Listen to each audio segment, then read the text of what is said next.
Hello, I'm also Sandoval from Honduras, and I'm here to talk to you for my I believe speech, in which I'll talk about a personal experience that I've had with churches and why I think that they should not exist. Well, since first of all, since I was a kid, I was raised in a very religious family.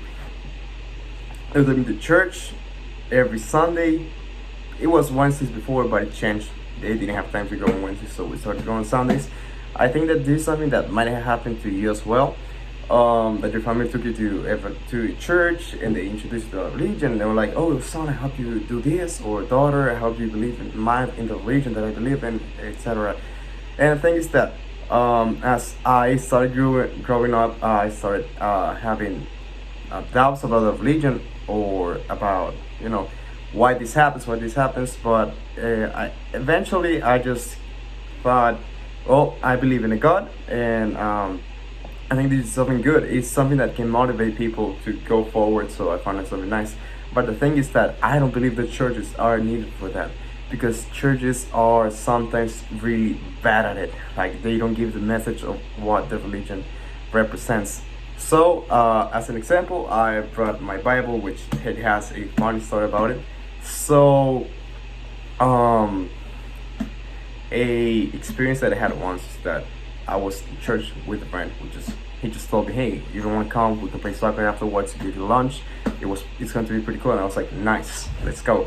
We went there, and as soon as I got in, the priest started praying the gospel, and he started saying things that didn't make any sense, like religion, if it's not Christianity, it's bad. They will burn in hell. Hinduisms are bad because they don't preach the word of God, the gospel. And I was like, what is he talking about? And I didn't like that at all. I think that if churches like that exist, there shouldn't be another ones for them to exist. And as I was reading the Bible, he was preaching some words that I found, and he tried to give it another meaning that it was negative.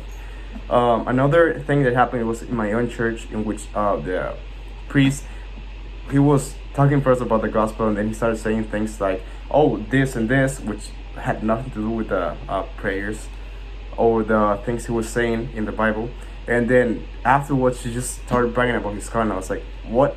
And then he started asking for money, saying that it was God's plan. It's going to make you richer, and he was bragging about his car. I didn't like that at all. So I don't think that there's people like that that are leading churches. They shouldn't exist. So even until we can find a thing in which all churches can teach the same thing, so that everyone can get what the religion means, we don't need churches. They should not exist. Thank you.